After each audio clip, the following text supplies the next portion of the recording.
Taiwan. O, diba? May nagbibilang pa ng 1, 2. Nakakaloka to. O, salamat. Credits to Rochelle, our tambayer, for holding that flip cam. Anyway, mga tambayers, tuturuan ko kayo kung paano magkilay. Bilang mahirap talagang gawin ang pagkikilay, isa yan sa mga task na mahirap gawin or hindi kayang gawin ng mga kababaihan at ng mga kalalakihan. Mantakin mo mga lalaki nagkikilay. Etong, actually ako before, hindi rin ako marunong magkilay. Mahirap kasi talaga siya. May binili ako from MAC. Ayan. So, madali lang tong gamitin. Mahal siya, pero worth it kasi dun mo lang to pwedeng mabili. Sa iba, wala nito. Diba, kailangan bayaran nyo kung maka sa pag-endorse nito. Madaling-madali siyang gamitin. Simple lang. First step. Siyempre, buksan. Ganyan-ganyan sa gilid. Okay, isa pa. Yan. Tapos, siyempre, kailangan may salamin kayong ganyan. At start na tayo. So, dapat magsa-start kayo dito sa dulo. Malapit sa ilong. Ayan. Dapat talaga nakabuka yung bibig ko, no? Ganyan talaga ako pag nagkikilay, nakanganga ng konti. Yung iba ganun din, di ko rin alam kung bakit. Hindi pa natatapos dyan, ha? Pag nalagay nyo to, ha? Hindi pa yun. May gagawin pa tayo. So, ayan. Ayan. Yun. So, kailangan tansyahin nyo kung OA na ba siya, kung sobra na ba siya. Ang pinili ko pong kulay ay brown. Yung iba black talaga. Kaya lang, nung yun yung ginamit ko, nung nasa tester pa, nung bibili pa lang ako. Pag black po kasi, tandaan nyo, delikado siyang gamitin dahil hindi ka siya makatanda. Lalo pa pag di ka masyado marunong. Pag brown, kakulay ng buhok ko, so madali lang siyang gamitin. Ayan, brush na to. Okay, sa kabila. Di pa yan tapos ha, may gagawin pa tayo. So, dapat pantayin mo sa kabila naman. Ito yung mahirap na part, yung sa kabilang side. Ito yung mas mahirap lagyan. Ayun no, nakita mo? Sumobra ako. Pwede siyang ganunin.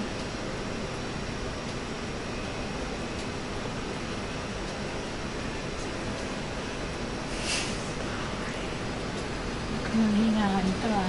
Oo, totoo. Ayan.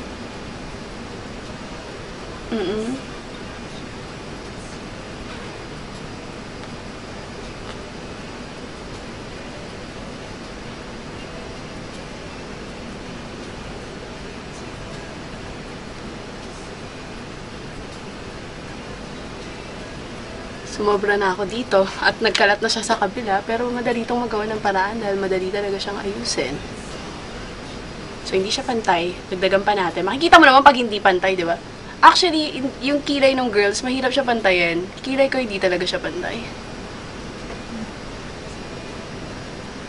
Ayusin natin yan. Ang kalat na nagsasmudge. Tangami. Kasi nga mahirap na siyang gawin. O, ngayon, eto na ang magic. Kung paano nyo siya mabiblend. Dahil hindi pa siya maayos. Kailangan nyo nito. Hindi ko alam anong tawag sa kanya. Sana siyang madungis. Ito yung pampawala ng mga something. At pampaayos. Tapos dito sa kabila.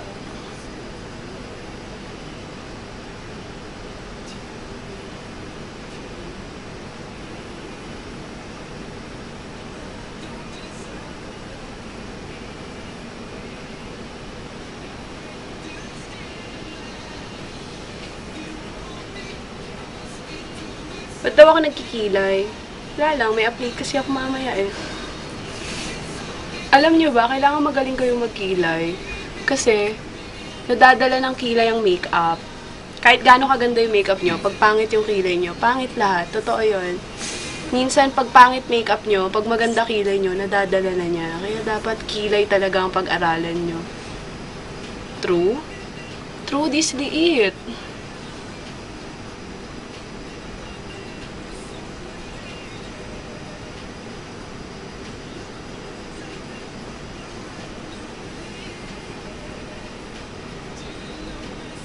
Ayan, medyo pantay na siya.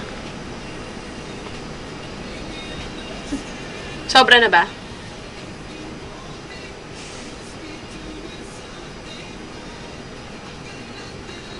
Pantay ba?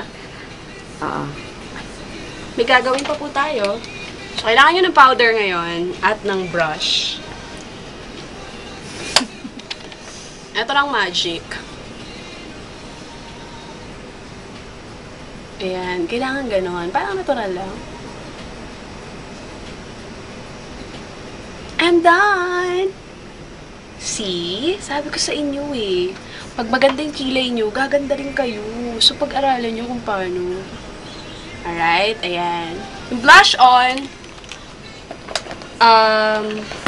pwede kayo pumili kung pink or ang tag dito?